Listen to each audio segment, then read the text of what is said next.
में हम जिसको योग समझते हैं, जैसे ही आप योग का नाम लें आदमी योगासन समझने लग जाता है। गुरुदेव ने कहा उसका नाम योग नहीं है, योग है मन की शांति, योग है व्यक्तित्व का संतुलन, योग है चित्त का शांत हो जाना। जब तक आदमी अंदर से शांत नहीं होता तब तक सारी की सारी दौड़ व्यर्थ बनी रहती है। आप हिमालय पे जाकर के बैठ जाए, यदि मन बंधा हुआ है तो आदमी संसार के अंदर है, यदि मन खुल जाता है तो आदमी राज दरबार में बैठा हो तो भी मुक्त हो जाता है। मन यदि आदमी का मुक्त हो गया, मन के अंदर कोई आसक्ति नहीं है, कामना नहीं है, वासना नहीं है, उसको सुख और दुख, राग और द्वेष इधर उधर दौड़ा नहीं रहे, आदमी परेशान नहीं है, अहंकार के कारण, आसक्ति के कारण अपने जीवन के कर्मों को नहीं कर रहा है दोस्तों, तो हम लोग कहीं पर भी बैठे हों अपने आप को मुक्त, निर्विकार, एकदम अंदर से निश्चल और निस्पंद महसूस करते हैं, मन वहीं शांत हो जाता है। जहां पर आप हैं वहीं पर आप लोग परमात्मा की उपस्थिति को अनुभव करते हैं, यदि मन अंदर से शांत हो जाए। यदि हम लोग भगवत गीता के 2 सूत्रों को लें तो शायद योग और अध्यात्म का जो संबंध है वो अच्छे से समझ में आ सके। पहला सूत्र जो दूसरे अध्याय के 48वें श्लोक में भगवान श्री कृष्ण ने कहा, अर्जुन ने पूछा कि योग क्या है, तो भगवान श्री कृष्ण बोले योगस्थः कुरु कर्माणि संगम त्वक्त्वा धनंजय सिद्ध सिद्धयो समभूत्वा समत्वम योग उच्यते।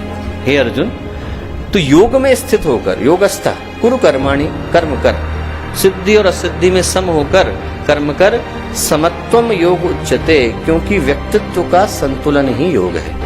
व्यक्तित्व का शांत, बिल्कुल सागर की तरह से शांत हो जाना वो योग। सुनने में आसान है, जीवन की सबसे कठिनतम परीक्षा है।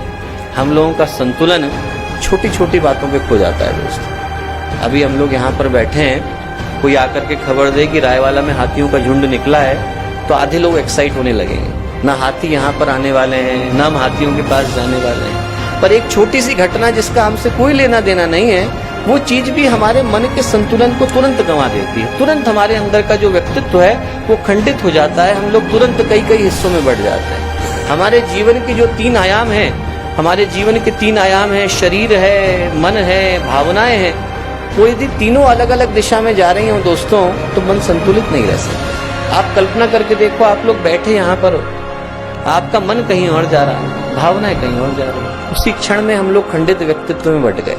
हम लोग उपस्थित तो हैं, उपलब्ध नहीं। We are present but we are not available. आप बच्चों की अटेंडेंस लो क्लास में, सबके सब प्रेजेंट है, तो प्रेजेंट होने का मतलब ये नहीं है कि वो लोग उपलब्ध हो गए। वैसे ही हम लोग कई जगहों पे उपस्थित होते हैं, उपलब्ध नहीं होते। हम लोग अपने रिलेशनशिप में उपस्थित होते हैं, बच्चों के सामने उपस्थित होते हैं, बड़ों के सामने उपस्थित होते हैं, सुनने के लिए उपस्थित होते हैं, बोलने के लिए उपस्थित होते हैं, पर हमारा व्यक्तित्व पूरी तरह से उस क्षण में उस जगह पर उपस्थित नहीं है। हमारी चेतना कई जगहों में बटी हुई है, मन कुछ और सोच रहा है, भावनाएं कुछ और सोच रही हैं, और ऐसा इसलिए होता है क्योंकि कंटिन्यूअस हमारे मन में विचारों की भीड़ आ रही है, लगातार एक के बाद एक विचार आ रहे हैं, जैसे भूकंप आ रहा हो और उस पर यदि आप घर बनाने का प्रयत्न करो तो संभव नहीं। वैसे ही मन में लगातार विचारों का प्रवाह आ रहा है, लगातार विचारों की भीड़ आ रही है, और उस भीड़ के बीच में मन को शांत और एकाग्र कर पाना संभव नहीं हो पाता। एकाग्र करने के लिए सारे विचारों का शांत हो जाना जरूरी।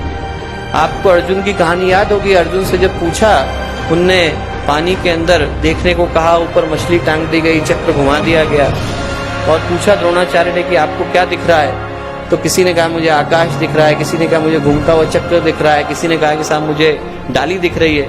अर्जुन ने कहा मुझे तो सिर्फ मछली की आंख दिख रही है, इसके अलावा कुछ नहीं दिख रहा। जिस दिन हमारी एकाग्रता ऐसी हो जाती है कि हमें मछली की आंख के अलावा और कुछ दिखाई नहीं पड़ता, गुरुदेव का काम है उसके अलावा और कुछ दिखाई नहीं पड़ता, जो दिया गया है उसके अलावा और कुछ दिखाई नहीं पड़ता, हम लोग उसी क्षण योग को उपलब्ध हो जाते हैं, उसी क्षण हमारा मन वहां पर पूरी तरह से उपस्थित हो जाता है।